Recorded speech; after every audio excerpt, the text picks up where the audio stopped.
Bonjour à tous, bienvenue sur ce nouveau webinaire de BPI France Création. C'est un nouveau webinaire dédié à la crise du Covid et plus spécialement sur les aides et les outils mis à la disposition des entrepreneurs comme vous pour vous accompagner dans cette période difficile. Donc, je me présente, je suis Lila Léon, responsable éditoriale du site BPI France Création. Et aujourd'hui, j'ai la chance d'être accompagnée par deux représentants de la Direction générale des entreprises, qui sont Nicolas Dupas, sous-directeur du tourisme donc à la DGE, et Alban Galland, sous-directeur du commerce, de l'artisanat et de la restauration, également à la DGE. Donc, bienvenue à vous et merci d'avoir accepté d'intervenir avec nous aujourd'hui. Donc, ils traiteront notamment, ils présenteront les deux plateformes mises par le ministère de l'économie pour vous accompagner, vous entrepreneurs, que vous soyez du secteur du tourisme ou du secteur du commerce, de l'artisanat et de la restauration. Donc ça, nous verrons dans un deuxième temps.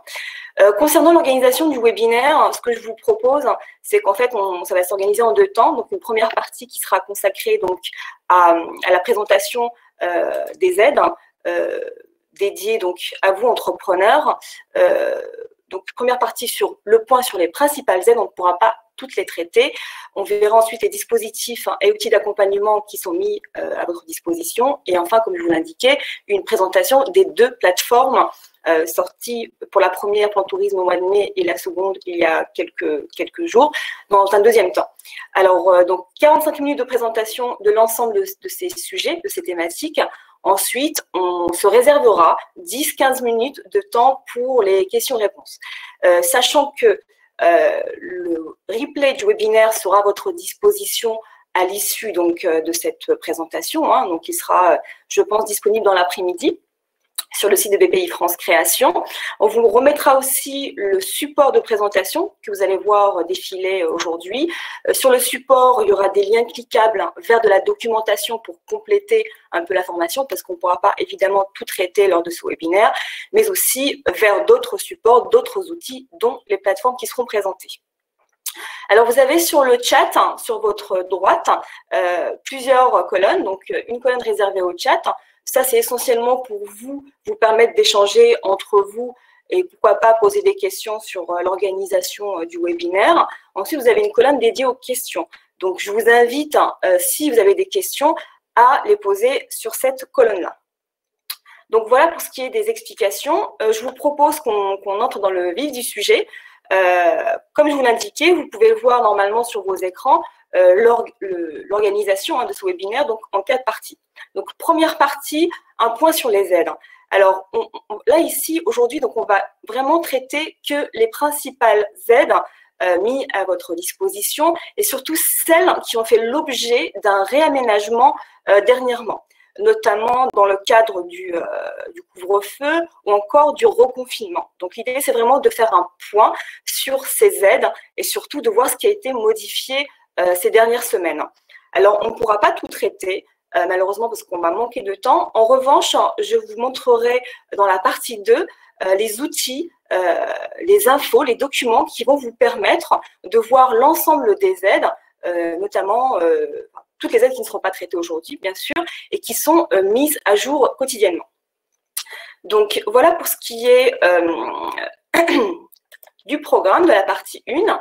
Ensuite, les dispositifs et outils d'accompagnement, comme je vous l'indiquais, on fera vraiment un tour d'horizon de ce qui existe sur le site BPI France Création, mais aussi sur d'autres sites pour vous permettre justement de trouver les outils et surtout les bons interlocuteurs pour vous accompagner. Et ensuite, donc, nous passerons à la présentation des plateformes Plan Tourisme et cliquemoncommerce.gouv.fr. Alors, on va entrer dans le vif du sujet, si vous voulez bien, le point sur les aides. Alors, j'ai bien mis au 19 novembre, tout simplement parce qu'en fait, les aides évoluent constamment, quasi quotidiennement pour certaines. C'est pour ça qu'il est important de vraiment vous préciser qu'aujourd'hui, le point qui sera fait aujourd'hui, c'est ce qui existe aujourd'hui à date au 19 novembre. Alors, on a classé les différentes aides on va dire en différentes natures. On va d'abord évoquer les mesures d'ordre économique général, telles que le fonds de commerce. Ensuite, on va évoquer les mesures d'ordre financier et bancaire. Ensuite, nous évoquerons les mesures fiscales et les mesures sociales. Donc, concernant les mesures économiques d'ordre général, le fonds de commerce, le fonds de solidarité que vous connaissez tous, peut-être certains d'entre vous ont déjà bénéficié de ce dispositif-là. Alors, c'est un dispositif qui a été mis en place très rapidement, hein, dès le début de la crise. Il concerne un certain nombre d'entrepreneurs, hein, il y a des conditions d'éligibilité. Et très rapidement, ce fonds de solidarité est composé en 2 volets. On a un volet 1 qui peut aller jusqu'à 1 500 €. Cette aide a été prolongée jusqu'au 30 novembre 2020, d'accord. Et un volet 2 qu'on appelle aussi aide complémentaire, qui peut aller jusqu'à 10 000 €. Et cette aide a été prolongée jusqu'au 30 novembre 2020. Au lieu du 15 octobre 2020. Sachant que le fonds de solidarité, en fait, il a été mis en place dès le début de la crise. On y a mis fin pour l'ensemble des entreprises au 30 juin 2020, à l'exception des secteurs les plus impactés. Et quand on dit secteurs les plus impactés, ça veut tout simplement dire que ce sont les secteurs qui ont été durablement impactés depuis le début de la crise, et ça concerne notamment tous les secteurs de la restauration, de l'hôtellerie événementielle, culture également. Donc effectivement, c'est pour ça qu'on parle de secteurs les plus impactés. Donc elle a été prolongée pour ces secteurs-là, et aujourd'hui, avec le reconfinement, on a réactivé ce fonds de solidarité. Alors aujourd'hui, qui est concerné? Ce sont l'ensemble des commerçants, des artisans, des professions libérales et autres agents économiques, quel que soit leur statut, c'est-à-dire qu'on soit en société, en entreprise individuelle ou association avec une activité économique, on peut bénéficier du fonds de solidarité sous réserve de respecter les conditions. Alors les conditions, justement, il faut que pour les entreprises qui ont une interdiction d'accueil du public, entre le 25 septembre et le 30 novembre, ou qui subissent une perte de chiffre d'affaires d'au moins 50% entre le 1er octobre et le 30 novembre. Donc, ces entreprises peuvent bénéficier du fonds de solidarité.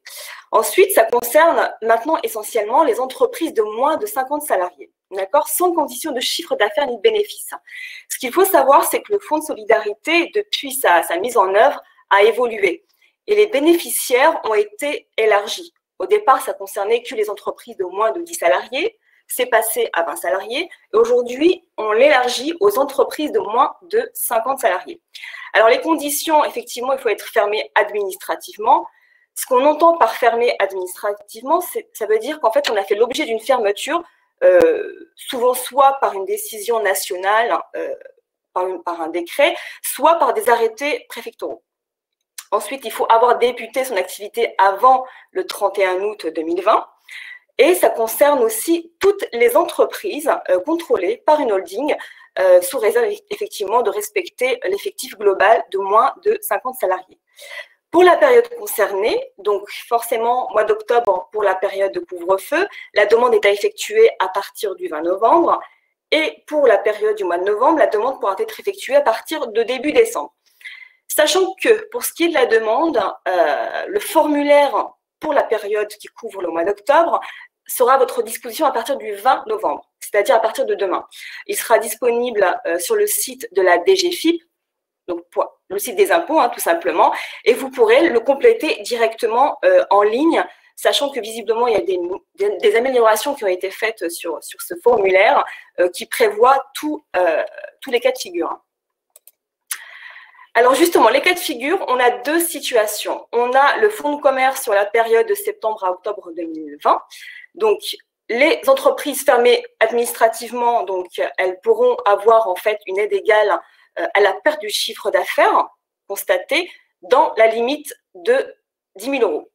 Pour les entreprises des secteurs S1 et S1 bis, ces secteurs-là, je pense que Nicolas pourra vous en dire un peu plus tout à l'heure. C'est vraiment toutes les entreprises, donc S1 qui concernent donc, le tourisme au sens général, donc on comprend aussi la restauration, l'hôtellerie.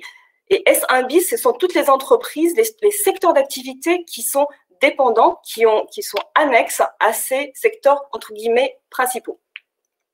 Ensuite, donc, pour ces entreprises-là, on distingue 2 choses. Les entreprises qui étaient situées dans la zone de couvre-feu, donc on parle bien de la période du mois d'octobre, en fait, elles peuvent bénéficier jusqu'à 10 000 € en cas de perte de chiffre d'affaires de plus de 50%. Pour celles qui étaient hors du couvre-feu, hors des zones de couvre-feu, elles peuvent avoir une aide jusqu'à 1 500 € en cas de perte de chiffre d'affaires entre 50 et 70%. Il y a aussi une aide qui est prévue jusqu'à 10 000 euros dans la limite de 60% du chiffre d'affaires mensuel en cas de perte de 70% du chiffre d'affaires global. Alors, sachez que pour le fonds de solidarité, en cas de difficulté pour pouvoir demander le bénéfice, vous avez un numéro d'appel qui est à votre disposition, qui est affiché sur la slide. Il ne faut pas hésiter à contacter les personnes qui pourront vous renseigner, sachant qu'elles ne pourront pas avoir accès à votre dossier, elles pourront surtout vous orienter vers les bons interlocuteurs et parfois peut-être vérifier votre éligibilité. Maintenant, pour ce qui concerne la période de confinement, c'est-à-dire du mois de novembre, donc même chose, il faut distinguer les entreprises fermées administrativement, d'accord, et les entreprises du secteur S1.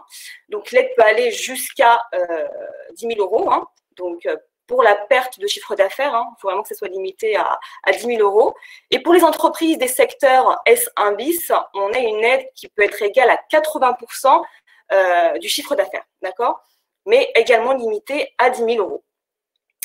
Ensuite, les entreprises qui n'appartiennent ni au secteur S1 et S1 bis, qui ont été les plus concernées, touchées par le confinement, mais qui ne sont pas fermées administrativement, donc pas d'arrêté préfectoral, on peut avoir une aide qui peut être égalée à la perte du chiffre d'affaires dans la limite de 1 500 euros. Donc, c'est-à-dire qu'il y a toujours un minimum d'aide de prévu, quelle que soit la situation. Et enfin, il y a les entreprises qui ont subi une perte de chiffre d'affaires, mais qui ne font partie d'aucune de ces cas. Eh bien, en fonction du montant de la perte, s'il est inférieur à 1 500 euros, elles pourront avoir une aide minimale de 1 500. Si la perte est supérieure à 1 500 euros, elles pourront avoir une aide minimale de 1 500. Et si elle est inférieure à 1 500 euros, elles pourront avoir une aide égale à 100% de la perte de chiffre d'affaires. C'est-à-dire que si vous avez perdu 1 000 euros de chiffre d'affaires, vous pourrez avoir donc 1 000 euros de fonds de solidarité. Pour ce qui est de la liste des secteurs, donc vous avez les listes qui sont consultables sur le site du ministère de l'économie. Cette liste a été enrichie également depuis le début parce que forcément, on avait une liste qui allait de soi au départ et puis finalement, avec la pratique, on s'est rendu compte qu'il y avait d'autres secteurs qui devaient entrer donc, dans ce cas de figure. Peut-être que Nicolas souhaite nous en dire un peu plus sur ces listes. Oui, je pense que j'y reviendrai tout à l'heure lors de notre présentation. D'accord, très bien. Merci. Donc, voilà pour ce qui est donc, du fonds de solidarité. N'hésitez pas effectivement on a une fiche dédiée sur BPI France Création et le site aussi de Bercy qui entre un peu dans le détail de ce fonds et des conditions d'éligibilité. Donc, et en cas de question, comme je vous l'indiquais, n'hésitez pas effectivement à contacter ce numéro d'appel qui est à votre disposition. Ensuite, on a un autre dispositif qui est nouveau, en fait, qui a été mis en place, qui a été renforcé surtout dans le cadre du couvre-feu et du reconfinement. C'est le crédit d'impôt octroyé aux bailleurs en fait de locaux commerciaux. Alors, ce crédit d'impôt, il a un objectif et un intérêt vraiment certain pour les bailleurs, dans la mesure où, en fait, s'ils acceptent d'accorder une annulation de loyer, ils peuvent bénéficier d'un crédit d'impôt assez intéressant. Et surtout, ça peut leur éviter d'avoir des défauts de paiement de loyer. Donc, par exemple, si un bailleur accorde une annulation de loyer et qu'il a 50% de crédit d'impôt, sur 1 000 euros de loyer, s'il arrive à récupérer 500 euros de crédit d'impôt, eh bien, c'est quand même plus intéressant pour lui que de ne pas avoir de loyer du tout. Donc, effectivement, n'hésitez pas à vous rapprocher de vos bailleurs pour demander à ce qu'ils puissent mettre en place ce dispositif. Alors, on a un dispositif général qui est applicable pour octobre, novembre, décembre. Donc, ça concerne tous les bailleurs d'entreprises de moins de 5 000 salariés, fermés administrativement. Donc, les bailleurs peuvent avoir un crédit d'impôt de 30% du montant des loyers abandonnés. Donc, 30% de la totalité des loyers abandonnés. Pour le mois de novembre, donc, un dispositif vraiment renforcé dans le cadre du reconfinement. Plusieurs cas de figure. Donc, on a les bailleurs d'entreprise de moins de 250 salariés. Donc, c'est-à-dire, on va compter les TPE, les PME. Le crédit d'impôt donc, peut aller jusqu'à 50% des sommes abandonnées. Et pour les entreprises, les ETI, donc de 250 à 5 000 salariés, le crédit d'impôt donc peut aller jusqu'à 50% des sommes abandonnées dans la limite de 2/3 du montant du loyer. Donc, c'est un peu plus plafonné. Alors, vont être exclus de ce dispositif tout ce qui est échéance d'assurance en cours ou encore toutes les factures de loyer opérationnels telles que les crédits bail, location de matériel ou encore tout ce qui est facture, par exemple, de connexion Internet, etc. Donc, ça concerne vraiment uniquement que les loyers commerciaux. Sachant que le ministère de l'économie a précisé que le bénéfice de ce crédit d'impôt est tout à fait compatible avec d'autres aides telles que le fonds de commerce, par exemple. Donc, ce qu'il faut savoir, c'est que l'ensemble des bailleurs commerciaux se sont manifestés, ont donné l'accord pour mettre en place cette mesure. Donc, ils sont d'accord pour jouer le jeu, entre guillemets. Mais en cas de difficulté, c'est-à-dire à obtenir cette annulation, n'hésitez pas à vous rapprocher de du médiateur des entreprises ou encore de la commission départementale de conciliation des baux commerciaux du département dont vous dépendez, si elle existe. Parce qu'aujourd'hui, cette commission n'est pas présente sur tous les départements. En tout cas, renseignez-vous en cas de difficulté, demandez de l'aide auprès du médiateur des entreprises ou auprès de cette commission. Voici donc pour ce qui est des loyers, de la possibilité d'annulation des loyers. Ensuite, concernant les mesures financières et bancaires. Alors, les mesures financières et bancaires, on a la principale mesure qui a été mise en place très, très rapidement depuis le début de la crise, c'est le PGE. Alors, le PGE, c'est le prêt garanti par l'État. C'est un dispositif exceptionnel qui n'a jamais été mis en place auparavant. Il a été mis en place avec toutes les banques de la place de marché, c'est-à-dire que toutes les banques sont parties à ce dispositif-là, en lien bien sûr avec Bpifrance qui joue donc la garantie, qui apporte la garantie. Alors, c'est quoi? C'est une garantie qui peut aller jusqu'à 70% du montant du prêt. Pour les plus petites entreprises, PME, elle peut couvrir jusqu'à 90% du prêt, c'est-à-dire une garantie à 90% du prêt accordé par la banque. Alors, les bénéficiaires, même chose, ça a été élargi, les bénéficiaires ont été élargis avec le temps. Donc, aujourd'hui, sont concernés toutes les sociétés, les commerçants, artisans, exploitants agricoles et professions libérales, les micro-entrepreneurs, les associations et fondations qui ont une activité économique, c'est-à-dire qu'il faut pouvoir justifier d'un bilan, certaines SCI sous condition, ça c'est quelque chose qui a été ajouté il y a quelques semaines, il me semble, et enfin les entreprises en difficulté depuis le 1er janvier 2020. Et bien sûr les entreprises innovantes. Alors, quand on dit entreprises en difficulté, ça concerne les entreprises qui ont fait l'objet d'une procédure collective, soit un plan de sauvegarde, soit une procédure de sauvegarde ou de redressement judiciaire. Ça peut aussi concerner les procédures de conciliation, de prévention des difficultés. On peut très bien avoir une procédure de mandat ad hoc ou de conciliation. Eh bien, le fait d'avoir ces procédures-là qui sont ouvertes, ça n'exclut pas le bénéfice du PGE. Alors, la bonne nouvelle sur le PGE, c'est que ça a été prolongé jusqu'au 30 juin 2020. Ça, c'était les annonces du ministre Bruno Le Maire qui a annoncé effectivement que le PGE sera prolongé jusqu'au 30 juin 2021 au lieu du 31 décembre initialement prévu. Alors, le montant du prêt, je vous laisse le découvrir sur la slide. Donc, effectivement, il peut attendre jusqu'à 3 mois de chiffre d'affaires pour 2019. Et pour les entreprises innovantes ou les nouvelles entreprises créées, ça peut aller jusqu'à 2 années de masse salariale. D'accord? Ensuite, pour ce qui est de l'amortissement, il peut être étalé entre 1 et 5 années supplémentaires contre le délai initialement prévu. Et la première année, il n'y a aucun remboursement qui est demandé, voire sur 2 années si l'entreprise a demandé le différé d'1 an supplémentaire, sachant que le coût de la garantie est assuré par la banque la première année. Alors, comment faire la demande? Alors, le processus est simple. Ce qu'il faut savoir, c'est que le PGE, il ne faut pas contacter directement Bpifrance pour pouvoir en bénéficier. La première action, en fait, à faire, c'est d'aller voir votre banque classique, de lui demander effectivement à pouvoir bénéficier de ce PGE. Votre banque va instruire votre dossier comme une demande de prêt classique. Et si vous êtes éligible, elle va vous inviter elle va vous donner déjà son préaccord, mais surtout, elle va vous demander d'aller récupérer un numéro de demandeur unique, hein, c'est-à-dire c'est un numéro de PGE.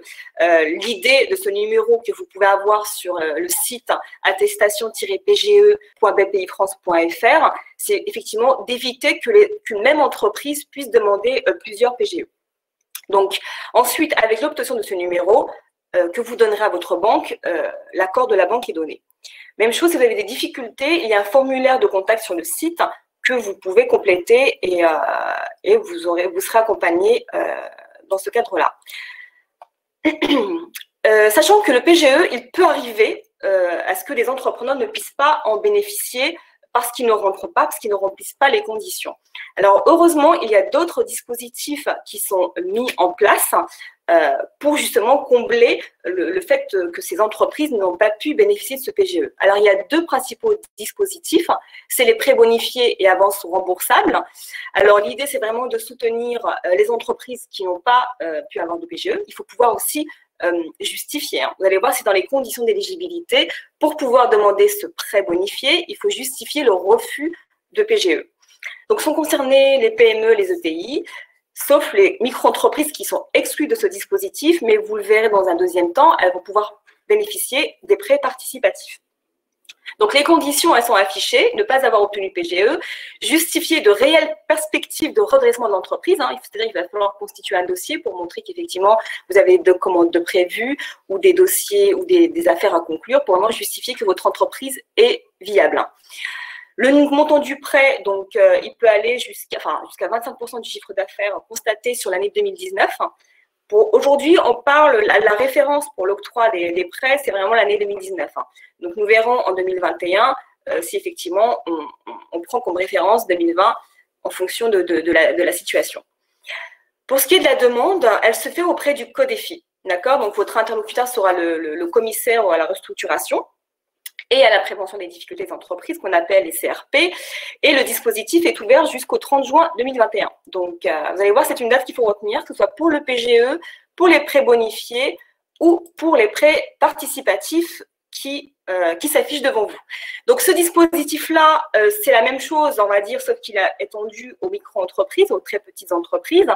Effectivement, c'est un dispositif qui permet de combler le non-bénéfice, le non-octroi du PGE. Donc, sont concernés les TPE, PME, associations ou fondations avec une activité économique.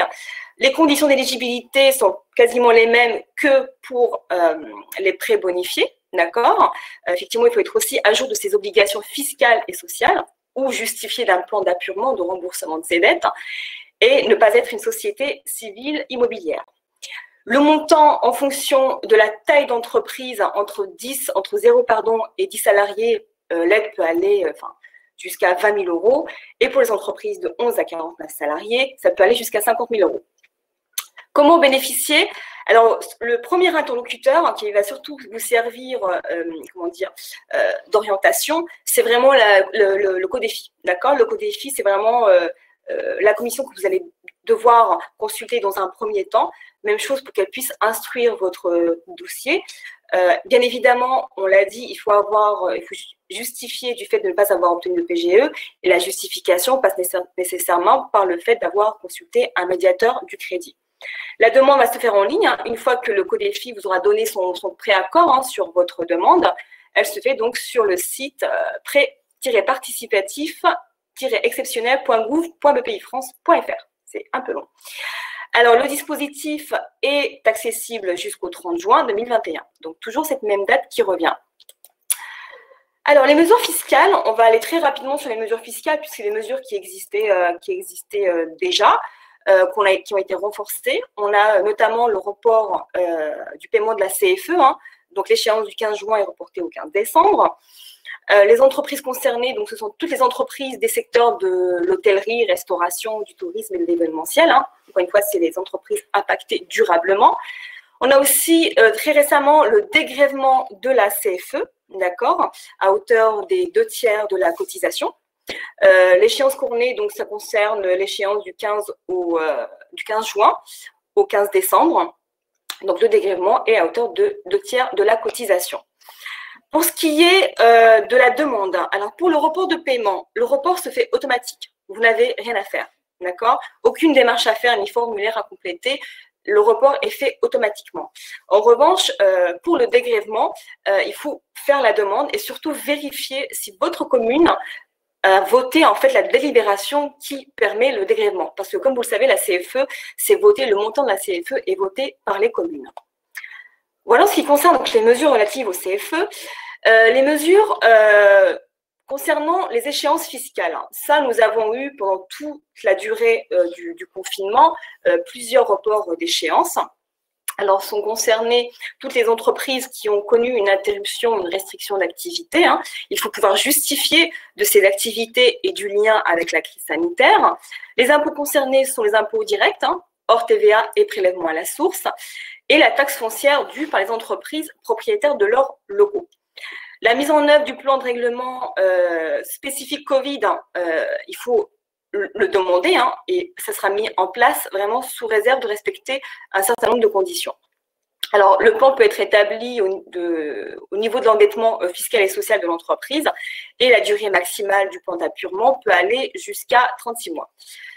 Pour la demande de report, il faut la faire auprès des services des impôts. D'accord? Donc, c'est vraiment auprès de votre service qu'il faut faire cette demande. Pour le plan de règlement, il y a un formulaire à compléter qui est téléchargeable sur le site des impôts. Vous verrez, vous pourrez accéder au lien téléchargeable sur le support. Voilà donc pour ce qui est des mesures fiscales. Concernant les mesures sociales, même chose comme indiqué en introduction, on n'aborde vraiment que les principales mesures qui ont été, on va dire, significativement aménagées, élargies. Donc, sur les mesures sociales, on a l'exonération de cotisations sociales. Donc, elle concerne toutes les entreprises de moins de 50 salariés, les PME des secteurs du tourisme et tous les travailleurs indépendants. C'est une exonération. Donc, les conditions d'éligibilité, elles sont plusieurs en fonction de la situation. Pour les entreprises de moins de 50 salariés et fermées administrativement, donc encore une fois une décision administrative, l'exonération peut être totale sur toutes les cotisations, qu'elles soient patronales ou salariales. Pour les PME du tourisme, de l'événementiel et de la culture, donc les secteurs impactés durablement, l'exonération, donc, il faut qu'ils justifient d'une perte de 50% de leur chiffre d'affaires. Là, à ce moment-là, l'exonération sera totale de leur cotisation sociale et patronale. Salariale et patronale, pardon. Et enfin, pour les travailleurs indépendants, il y aura une suspension automatique des prélèvements. Il n'y a pas de démarche à faire. Ce qu'il faut savoir, pour l'exonération de cotisations sociales, en fait, il n'y a pas de démarche à faire directement auprès de l'URSSAF, c'est-à-dire qu'il ne faut pas aller contacter directement l'URSSAF. Tout se fait via la DSN, c'est-à-dire en ligne. Même chose, vous retrouverez le lien pour faire la demande sur le site. On a vu aussi réapparaître l'aide exceptionnelle du CPSTI. C'est une aide donc, qui est, on va dire, versée par le Conseil de la protection sociale des travailleurs indépendants. Elle a été mise en place pendant le premier confinement. Elle a été arrêtée et là, cette aide est à nouveau à l'ordre du jour. C'est une aide, en fait, vraiment très spécifique pour les cotisants. Les bénéficiaires sont tous les travailleurs indépendants et micro-entrepreneurs. Il faut avoir fait l'objet d'une fermeture administrative totale, c'est-à-dire interdiction totale d'exercer son activité, et que l'interruption d'activité soit intervenue depuis le 2 novembre 2020, c'est-à-dire vraiment au début du reconfinement. Cette aide peut être de 500 € pour les micro-entrepreneurs et elle peut aller jusqu'à 1 000 € pour les travailleurs indépendants, les artisans, commerçants et professions libérales.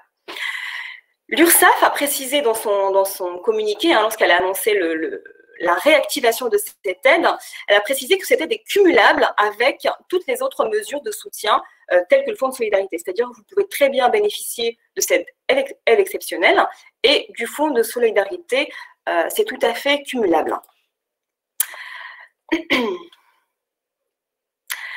Les conditions d'éligibilité, donc pour les artisans, commerçants et professions libérales, donc on l'a dit tout à l'heure, elle peut aller jusqu'à 1 000 €. Il faut pouvoir justifier donc avoir fait au moins un versement de cotisation depuis le début de l'installation, c'est-à-dire il faut avoir cotisé au moins une fois.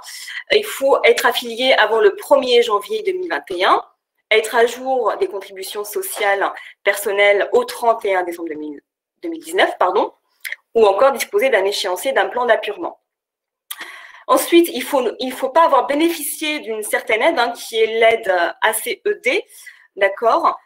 Et puis, enfin, ne pas faire l'objet d'une procédure de recouvrement forcé. C'est-à-dire qu'il ne faut pas qu'il y ait une procédure contentieuse en cours à votre égard.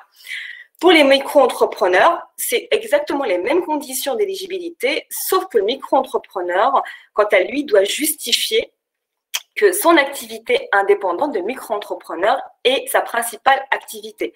Pourquoi cette précision? Tout simplement, ça ne concerne pas les personnes qui ont créé une micro-entreprise pour des revenus complémentaires, notamment les salariés, enfin les personnes qui sont salariées dans un premier temps et qui ont créé une micro pour avoir des compléments de revenus. Donc, ces personnes-là sont exclues du dispositif. Pour la demande, celle-ci se fait en ligne sur le site de l'URSSAF via le formulaire dédié appelé l'AFE Covid. Voilà donc pour ce qui est des différentes aides. Je vous montrerai très rapidement là tout de suite dans la slide qui vient. Là, on a vraiment traité les principales aides qui ont été vraiment réaménagées de façon significative. Pour retrouver l'ensemble des aides mises en place à l'égard, enfin, en votre faveur, c'est-à-dire toutes les aides vraiment dans le détail, hein, c'est-à-dire tout ce qui concerne notamment les dispositifs relatifs au chômage, à l'activité partielle, hein, qu'on n'a pas forcément évoqué ici, sachant que l'activité partielle, il y a quand même une mesure qui a été faite récemment, c'est l'activité partielle de longue durée. Ça, si vous voulez, l'activité partielle de longue durée, c'est un dispositif qui permet de prolonger l'activité partielle jusqu'à 24 mois, il me semble. En fait, elle peut s'étaler sur 3 années, donc 24 mois consécutifs, c'est possible, mais il faut que les 24 mois soient étalés sur 3 ans. Alors, il faut quand même avoir signé un accord collectif, hein, pour mettre en place cette activité partielle. Et l'intérêt pour les entrepreneurs, c'est effectivement de pouvoir quand même être indemnisé pendant une longue durée si la crise devait perdurer. Alors maintenant, je vous propose donc de revenir sur ce panorama. Donc, vous retrouverez toutes ces aides sur ce panorama. Le panorama est accessible sur le site, sur le fil d'actualité de BPI France. Si vous voulez le recevoir, on le publie quasiment toutes les semaines sur notre newsletter. Je vous invite à vous abonner à la newsletter. On vous a mis donc le lien pour l'abonnement. Cette newsletter, donc, qui est publiée tous les mardis matins, en général, traite de toutes les nouvelles mesures et aides qui sont mises à disposition. L'information est assez rapide, donc n'hésitez pas à vous abonner. Comme ça, vous serez vraiment au fait de toutes les mesures, de toutes les aides qui sont mises à votre disposition. Ensuite, on a aussi, si vous avez besoin d'un accompagnement, notamment, on a des réseaux, BPI France travaille avec des réseaux d'accompagnement.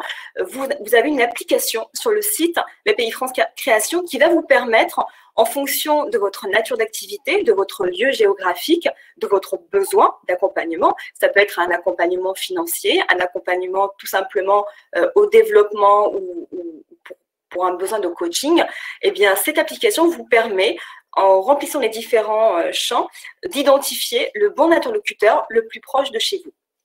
Alors, parmi ces réseaux, on peut citer la BGE, on peut citer l'ADI, on peut citer France Active, et on a plein d'autres, on n'a pas le temps de tous les citer. Mais en tout cas, n'hésitez pas à aller effectivement faire votre recherche et identifier ceux qui sont près de chez vous pour effectivement trouver un interlocuteur, hein, pour vous faire accompagner, et aussi certainement pour trouver des solutions, puisque vous pourrez avoir un accompagnement individualisé.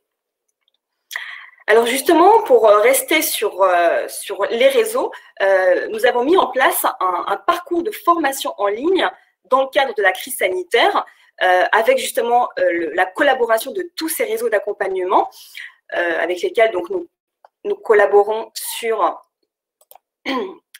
donc l'accompagnement des entrepreneurs, hein, créateurs ou jeunes créateurs. Ce parcours de formation, il est consacré vraiment aux micro-entrepreneurs et TPE. Donc, l'idée, c'est d'avoir un parcours de formation en ligne. C'est un parcours, en fait, qui vous suit. Hein. Vous avez différents modules. Donc, il y en a 5 en l'occurrence. Il y en a un qui va porter sur l'évaluation de la santé de votre entreprise, hein, et trouver les aides utiles, c'est-à-dire vous allez avoir des autodiagnostics. Vous allez avoir également des webinaires, hein, de professionnels, d'experts pour vous aider justement à être vigilant sur l'état de santé de votre entreprise. Ensuite, on a un webinaire dédié aux actions commerciales et évolution du marché, c'est-à-dire comment adapter votre marché face à la crise du Covid. On a aussi un un module 3 destiné sur comment maîtriser ses coûts et sécuriser ses financements. Encore une fois, avec toujours cette vigilance par rapport à la situation actuelle. Ensuite, il y en a 2 autres sur comment améliorer et simplifier l'organisation de votre entreprise, sur laquelle vous trouverez notamment tout ce qui est question RH, tout ce qui est obligation RH en tant qu'employeur. Et enfin, un dernier module dédié à l'anticipation et au traitement des difficultés. Alors, tous ces modules sont gratuits. C'est vraiment un vrai parcours. Vous avez une partie de texte, vous avez des webinaires, vous avez des quiz également. Et l'idée, c'est vraiment d'essayer en fait de vous former à travers tous ces contenus et ces experts qui interviennent sur toutes les problématiques que peuvent rencontrer les micro-entrepreneurs et TPE. Et effectivement, on balaye quasiment toutes les thématiques. Donc, n'hésitez pas à vous inscrire. Je vous ai mis le lien d'inscription. Donc, c'est sur bpi-france-université.fr. Donc, c'est gratuit, c'est assez ludique aussi à faire comme parcours. Enfin, il faut savoir où trouver le bon interlocuteur en fonction de vos difficultés. Et pour ça, on vous met à disposition sur le site de BPI France une infographie interactive ainsi qu'un annuaire avec l'ensemble de tous les interlocuteurs, avec des numéros de téléphone, des adresses, des sites internet, en fonction de la nature de votre difficulté ou tout simplement de votre question. Parce que finalement, en tant qu'entrepreneur, et pendant toute la durée de la vie de votre entreprise, certainement, il y aura des moments où vous aurez des questions sur des questions de recrutement, des questions de ressources humaines, de comptabilité, un besoin d'information, par exemple, dans le domaine juridique, en fiscalité. Et pourquoi pas, parfois, malheureusement, des situations de contentieux, de difficultés avec vos fournisseurs ou vos clients peuvent intervenir. Et là, vous aurez peut-être besoin d'avoir une aide extérieure, telle qu'un médiateur. Et en fait, cette infographie, elle est interactive et on a identifié les principales, on va dire, les principales types de difficultés que vous pouvez rencontrer. Et pour chaque nature de difficulté ou d'interrogation, parce que ce n'est pas forcément des difficultés, on vous met les bons interlocuteurs pour vous accompagner. Donc, elle est disponible sur notre boîte à outils. N'hésitez pas à aller la consulter. Eh bien, je pense qu'on en a fini pour les outils. Je vais laisser la parole à Nicolas Dupas, donc, qui va vous parler donc, de la plateforme plan-commerce.fr, donc mise en place pour les entrepreneurs, comme on l'indiquait, impactés durablement. C'est à vous, Nicolas. Oui, bonjour, merci beaucoup. L'objectif de ce webinaire ce matin est donc de faire un point non seulement sur les aides en tant que telles sur le fond, et puis sur aussi la forme, c'est-à-dire les moyens d'y accéder. Et là, c'est aussi pour nous l'opportunité du coup de vous présenter ce guichet unique qu'on a mis en place pour le plan tourisme. C'est le plan tourisme et non pas les commerces que je présente dans un premier temps. Plantourisme.fr qui a été mis en place début mai et la mise en œuvre des premières mesures donc les mesures qui vont être présentées tout à l'heure, mais également d'autres mesures d'accompagnement spécifiques au tourisme, on y reviendra après, que ce soit les prêts de la BPI ou certains investissements que la Caisse des dépôts peut proposer. Et donc, on a voulu tout sanctuariser sur un seul guichet, un guichet unique qui vous permet d'avoir toutes les informations et surtout d'être réactualisé en temps réel, puisque, comme vous l'avez vu, et là tout à l'heure, les secteurs concernés ont pu un peu bouger. Et puis, les aides proposées ont également, comme présenté Lina depuis tout à l'heure, évolué au cours de ces derniers mois. Et donc, ce point d'entrée, ce guichet unique, c'est le guichet unique pour tous les secteurs du tourisme. Ça regroupe café, hôtel, restaurant, le tourisme, l'événementiel, la culture, le sport. Donc, ça, c'est notre fameuse liste S1, celle qui bénéficie des mesures maximales. Et quand vous allez sur le site, vous retrouverez ensuite l'intégralité des secteurs qui sont concernés, et puis notre liste S1 bis avec les activités annexes qui bénéficient, elles aussi, de mesures supplémentaires par rapport aux secteurs qui ne sont pas dans ces listes. Et donc, on y répertorie des aides diverses et variées, à la fois sur le financement, sur l'investissement, mais aussi sur l'accompagnement, le soutien et également sur les aides des régions. C'est pour nous très important de vous proposer et de vous permettre d'avoir ce guichet unique pour également, en fonction du lieu sur lequel vous exercez votre activité, vous proposer d'avoir un accès direct aux aides qui sont mises en place par votre conseil régional. Et donc, quand on va sur cette plateforme, donc sur plantourisme.fr, on a voulu cet outil assez didactique avec la BPI. Vous pouvez effectivement sélectionner votre activité et le type d'entreprise dans laquelle vous exercez une activité. Et donc, on a un détail, on a nos secteurs d'activité, donc les listes S1, les 6 secteurs sont cités, hôtellerie, restauration, événementiel, sport, culture. Et puis, on a un autre onglet qui s'appelle autres activités du secteur, où là, on a des activités qui sont plus éparpillées, peut-être qui n'ont pas eu le projecteur, mais qui sont toutes recensées. Donc, dessus, vous avez l'intégralité des autres sujets sectoriels qui ont été intégrés en liste S1. Donc, vous avez à la fois des téléphériques, des parcs d'attractions, des gares et bus touristiques, des bateaux, etc., etc. Donc, vous avez l'intégralité et je vous invite à vous référer à cette petite liste. C'est celle qui vient du décret qui a été mis à jour il n'y a pas longtemps pour être sûr de votre éligibilité. Et donc, cet onglet « Autres activités du secteur », c'est bien celui des listes S1. Ensuite, on a activité annexe qui est l'onglet à côté. Je clique dessus, là je suis sur le site. Et là, vous avez l'intégralité des activités annexes sur lesquelles vous pouvez vous référer. J'insiste parce qu'on a eu pas mal de retours sur ce sujet. C'est vrai que c'est un peu rébarbatif à lire, mais c'est ici que vous pouvez trouver votre activité qui est répertoriée et ce qui vous permettra ensuite, en suivant le déroulé du site, de savoir comment vous vous positionnez et à quoi vous avez droit. Donc, ce site est le point d'entrée unique. Encore une fois, il recense l'intégralité des secteurs et il faut vraiment aller chercher son activité. Ça peut être un peu complexe, mais je vous invite vraiment à prendre le temps de lire l'intégralité des secteurs pour trouver le vôtre. Donc, on a le secteur S1, j'y reviens. Hôtellerie, restauration événementielle, café, sport, culture, autres activités du secteur. Et on a le secteur S1 bis et non S2, c'est ce qui est écrit sur le slide, c'est S1 bis, qui bénéficie également de mesures spécifiques. Ensuite, quand on continue sur ce site, vous avez ensuite, je reviens sur le site, en même temps que vous avez ensuite la typologie de l'entreprise. Et là aussi, pour nous, c'était assez important parce qu'en fonction de la typologie de l'entreprise, évidemment, les aides sont différentes. Et on a balayé l'intégralité des types d'entreprises en allant de la micro-entreprise jusqu'à la grande entreprise. Et puis, sans oublier les associations, les collectivités territoriales et les PME de type public comme les SEM, les SPL ou autres, pour que l'intégralité des situations soit balayée.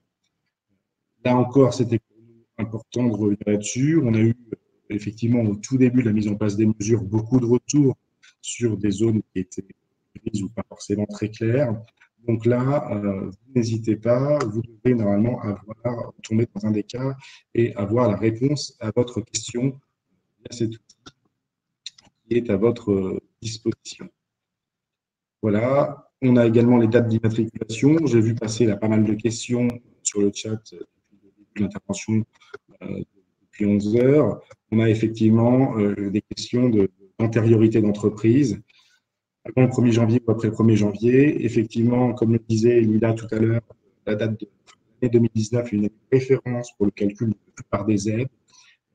Donc, il y a vraiment des traitements qui peuvent être assez différenciés en fonction de la date de votre immatriculation.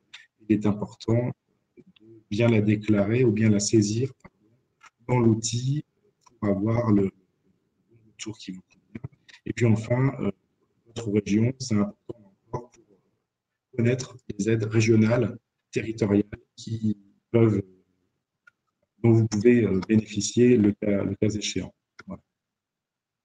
Donc cet outil est tout simple. Une fois qu'on a rempli une typologie d'entreprise, une fois qu'on a tout saisi, on arrive sur une page qui est la résultante de tout ça et qui vous dit à quelles aides vous avez droit et surtout qui est-ce que vous pouvez appeler pour avoir droit aux aides qui vous sont proposées.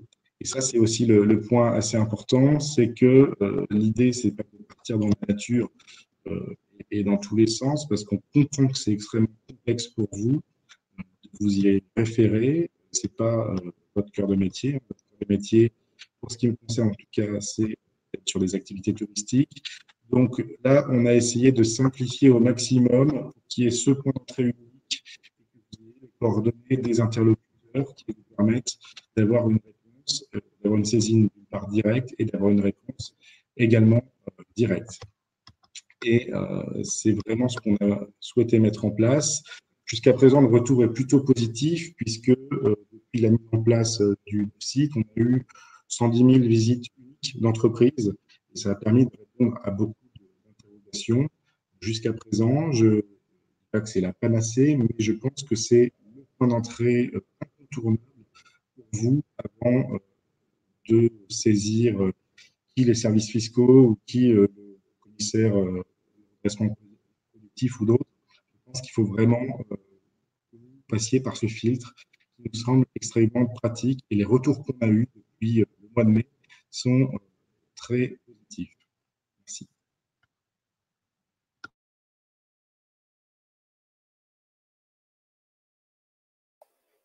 Merci Nicolas. Alors, on avait quelques problèmes de son. J'espère que tout le monde a réussi à bien vous entendre. Merci beaucoup pour ces précisions. On va laisser la parole à Alban, si vous voulez bien, pour cliquemoncommerce.gouv.fr, s'il vous plaît. J'espère que ce sera plus audible et je vais essayer d'être assez rapide aussi. Donc, c'est juste pour présenter le dispositif global d'aide pour la numérisation des petites entreprises, qui ne s'applique d'ailleurs pas qu'au commerce. L'idée est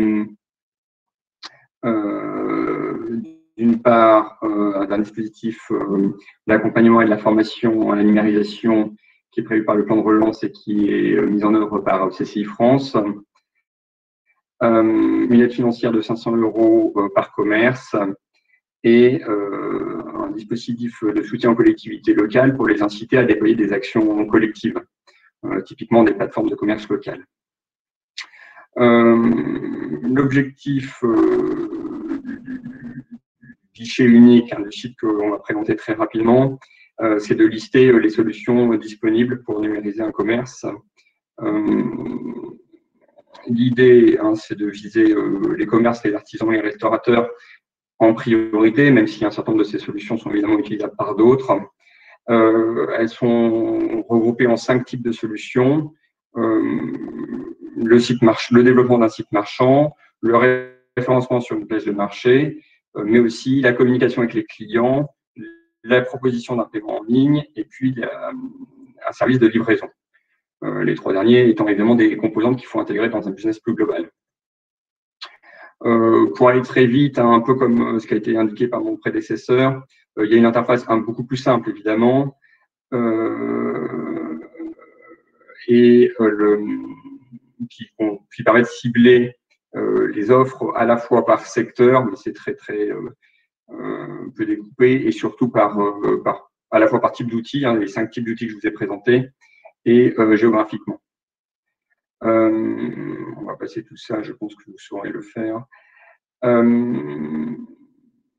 Voilà, ça c'est l'exemple du type de résultat que vous allez avoir. Aujourd'hui, on a recensé déjà à peu près 50 offres.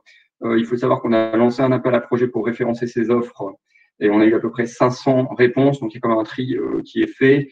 On continue, parce qu'on n'a pas pu regarder les 500 réponses, à alimenter le site avec des nouveaux outils. Mais les 5 premières thématiques sont bien couvertes. Il y avait un sujet impératif dans cet appel d'offres d'avoir une offre spécifique pour la période. Ce que je vous encourage à faire avant d'opter pour une offre ou une autre, si vous souhaitez développer un outil numérique rapidement, c'est bien sûr d'être vigilant sur le moyen terme pour savoir si cette solution pourra être pérennisée pour vous. Il y a bien sûr des gens qui, éventuellement, de toute façon, n'ont pas besoin d'une solution numérique sur le long terme, mais c'est un coût d'investissement quand même de développer une solution, même si celle-là est en général beaucoup moins chère. En général, la plupart des offres ont été rendues gratuites pendant au moins la période de confinement. Mais je vous encourage à être très, très vigilant sur le coût par la suite, parce qu'en fait, vous aurez forcément un coût d'entrée, quelle que soit la solution, et du coup, il faut intégrer dès le début le coût du changement de la solution. Donc, le coût à moyen terme. Voilà.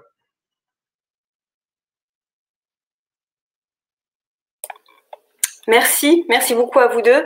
Donc effectivement, c'est vraiment deux plateformes, deux outils qui peuvent vraiment être très très intéressants pour vous entrepreneurs si effectivement vos activités entrent dans ces secteurs-là. Et effectivement, la digitalisation de l'activité pour pouvoir la maintenir dans cette situation est très très importante.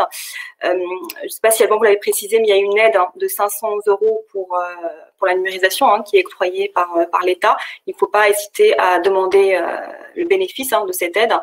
Et surtout, effectivement, si votre activité le permet, donc allez sur la digitalisation. Merci beaucoup à vous deux. Oui, je me permets d'intervenir parce que je vois qu'il y a des gens qui trouvent que 500 €, c'est très peu. L'inscription sur une plateforme locale, par exemple, c'est de l'ordre de 40 € par mois. Juste pour revenir sur le sujet, c'est ça qu'on vise. On vise évidemment pas des déploiements de sites web spécifiques. Dans les faits, il y a des solutions de commerce qui existent déjà. Et qui ne sont pas du tout au-delà de ces sommes. C'est des sommes qui permettent de déployer pour la période de confinement des solutions numériques, pour peu qu'en effet le numérique ne soit pas le cœur de l'activité, bien sûr. Très bien, merci pour cette précision. Peut-être une question pour vous, Nicolas. On a Yann qui nous indique que les listes en fait S1 et S1 bis ne sont pas forcément, on va dire, compatibles avec le digital. Qu'est-ce que vous pouvez répondre à Yann?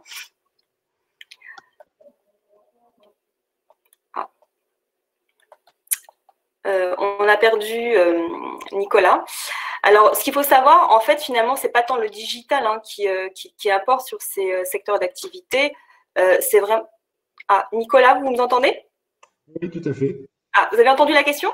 Oui, bien sûr. Effectivement, ce qui compte, c'est vraiment sous-jacent sur la question du tourisme.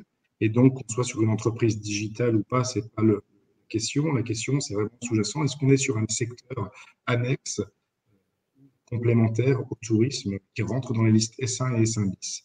Et c'est bien ça le sujet. C'est comme ça qu'on a compris, peu importe qu'on soit sur une entreprise digitale ou physique. C'est pas le cœur du sujet. Le cœur du sujet, c'est est-ce que vous êtes dans le tourisme ou pas dans le tourisme. Très bien, eh ben, merci beaucoup. Il est déjà 11h55. Je vous propose de traiter quelques questions qu'on a reçues pendant le webinaire. Alors malheureusement, on n'aura pas le temps de toutes les traiter. Il y en a pas mal, je vous remercie. Je vous propose donc de répondre à quelques questions. On a NS, donc c'est des initiales. Donc sa question c'est: bonjour, une entreprise très récente de la restauration, créée en septembre 2020, 15 salariés. La banque est frileuse pour accorder le PGE. Quels sont les financements alternatifs dont je peux bénéficier? Alors, NS, je ne sais pas si vous avez pu voir le début du webinaire.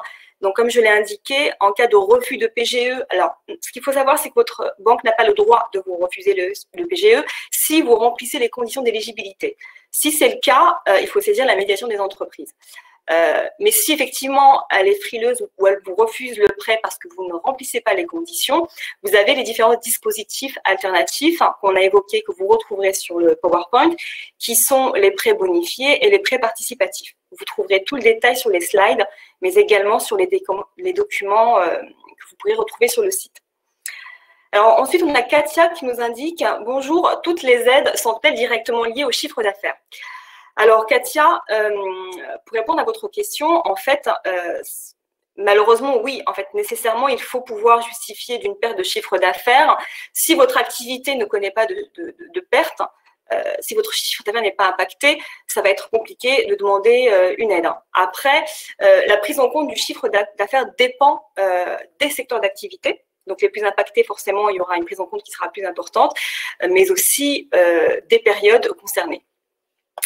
Ensuite, on a Marina qui nous demande « L'aide exceptionnelle du CPSTI concerne uniquement les entreprises fermées administrativement ?» Point d'interrogation. « Quid des entreprises restées ouvertes et qui peuvent justifier d'une perte de chiffre d'affaires ?» Alors ça, même chose, effectivement, cette aide exceptionnelle de l'URSSAF versée par le CPSTI va concerner que les entreprises qui ont fait l'objet d'une fermeture administrative ou qui ont connu une interruption totale depuis le 2 novembre. Alors, vous pourrez avoir d'autres aides qu'on a notamment évoquées tout à l'heure, telles que le fonds de commerce, le fonds de solidarité, pardon, et vous retrouverez aussi toutes les autres aides sur le panorama que je vous indiquais tout à l'heure. Ensuite, on a Cécile qui nous demande, le PGE est-il également, concerne également les professions libérales? Alors oui, comme indiqué, donc même chose sur la slide, vous retrouverez toutes les personnes et les structures éligibles. Donc les professions libérales font également partie des personnes éligibles. Ça a été élargi, ce n'était pas forcément le cas au début, mais ça a été élargi avec notamment les SCI, sociétés civiles immobilières sous certaines conditions, et les entreprises en difficulté. Donc, on arrive au bout de ce webinaire. Nous allons tenter de répondre à d'autres questions sur le fil de discussion. Écoutez, je vous remercie pour votre attention. J'espère que ce webinaire vous a été utile. Alors, comme indiqué en introduction, sur la partie des aides, on a vraiment traité que celles qui ont fait l'objet d'un réaménagement important dans le cadre du reconfinement. Vous retrouverez toutes les autres aides, l'ensemble des aides sous un format synthétique avec des liens vers les bons interlocuteurs et les sites officiels sur notre panorama.